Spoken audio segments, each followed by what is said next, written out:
আসসালামু আলাইকুম দর্শক, welcome back to my channel Parul food kitchen. আজকে আমি শেয়ার করতে চলেছি কাঁচা আমের টক ঝাল মিষ্টি নাড়ু রেসিপি। দেখতে যতটা লোভনীয়, খেতেও ততটা মজাদার ছিল এই নাড়ু রেসিপি। আপনারা ট্রাই করতে পারেন। কাঁচা আম ফুরিয়ে যাওয়ার আগে এভাবে নাড়ু বানিয়ে খেতে পারেন। চলেন তাহলে এই টক ঝাল মিষ্টি আমের নাড়ু রেসিপি আমি কিভাবে প্রস্তুত করেছি তার প্রস্তুত প্রণালী দেখে আসি। আমি এখানে কাঁচা আম নিয়েছি। আমগুলোকে উপরের ছালটা তুলে ভালোভাবে পরিষ্কার করে নিয়েছি। এখন আমি এই গ্রেটারের সাহায্যে গ্রেট করে নিব। আমি এই মোটা করে একটু গ্রেট করে নিচ্ছি, দেখতেই পাচ্ছেন। এভাবে সব আম গ্রেট করে নিব। গ্রেট করে নিয়েছি গ্রেটার দিয়ে। এখন একটু লবণ দিয়ে আমগুলোকে মেখে নিচ্ছি।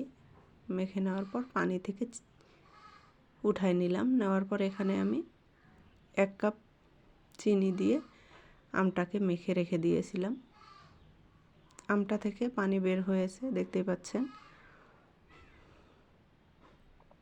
এখন আমি এই আচারটা তৈরি করব তেল ছাড়া। দুর্দান্ত স্বাদের এই তেল ছাড়া আচারটা দেখে নেন আমি কিভাবে তৈরি করেছি। আমি এখানে একটা মশলা তৈরি করে নিব আচারটার জন্য। এজন্য এখানে আমি 2টো শুকনো মরিচ নিয়েছি। তারপরে নিয়ে নিয়েছি হাফ চামচের একটু কম পাঁচফোড়ন। তারপরে দিয়েছি গোটা ধনিয়া হাফ চামচ আর গোটা জিরা হাফ চামচ দিয়েছি। এখন আমি মশলাটাকে ভালোভাবে টেলে নিচ্ছি হালকা করে। নেওয়ার পর এটাকে হালকা করে বেটে নিব, একবারে গুঁড়ো করে ফেলবো না, আধা ভাঙ্গা করে নিব মশলাটাকে। আমার কিন্তু মশলাটা ভেজে নেওয়া শেষ। এটাকে এখন আধা ভাঙ্গা করে নিব।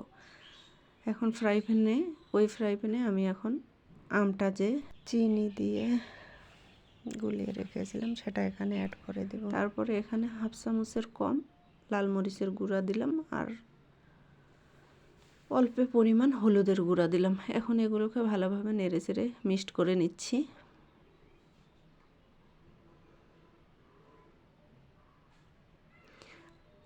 আমার আমটা কিন্তু কাঁচা ছিল, পেরে রাখার কারণে এরকম মনে হচ্ছে যে পেকে গেছে। এটা কিন্তু কাঁচা আম।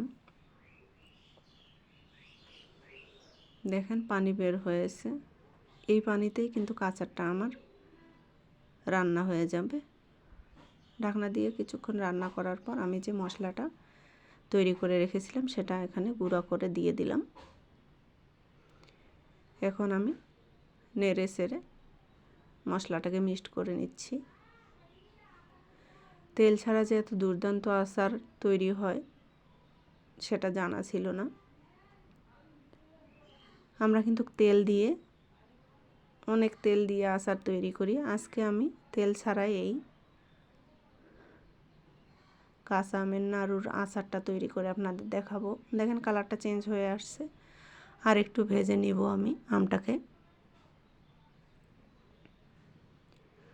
সুন্দর একটা কালার যখন চলে আসবে তখন আমি চুলা থেকে এটাকে নামিয়ে নিব। তার আগে এখানে আমি 1 চা চামচ ভিনেগার অ্যাড করে দিলাম। নেড়ে চেড়ে ভেজে দেখতেই পাচ্ছেন সুন্দর একটা কালার এসেছে। এখন আমি এটাকে চুলা থেকে নামিয়ে নিব। দেখেন কত সুন্দর কালার এসেছে।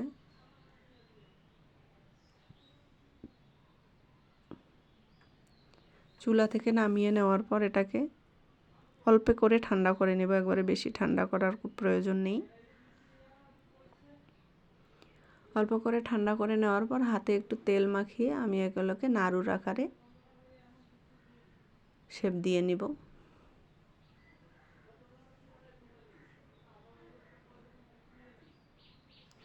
কিন্তু একটু ঠান্ডা করে নিয়ে এসেছি। এখন আমি হাতের সাহায্যে নাড়ুর আকারে সবগুলোকে তৈরি করে নিব।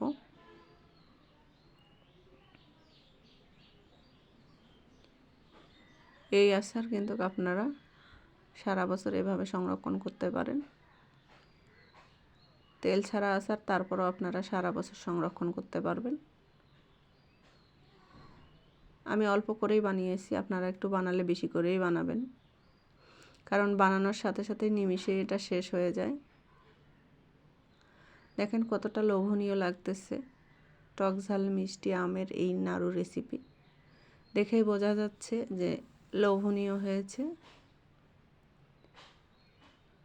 ভালো থাকবেন, সুস্থ থাকবেন, আমার জন্য দোয়া করবেন। আর একটা নতুন রেসিপি নিয়ে আমি আপনাদের সামনে আসবো ইনশাল্লাহ। এ পর্যন্ত আপনারা আপনাদের পরিবারকে নিয়ে ভালো থাকবেন। আমার এই সিম্পল রেসিপিগুলো যদি আপনাদের ভালো লেগে থাকে তাহলে লাইক কমেন্ট শেয়ার করবেন। আর পাশে থাকা বেল বাটনটি অন করে আমার চ্যানেলের পাশেই থাকতে পারেন।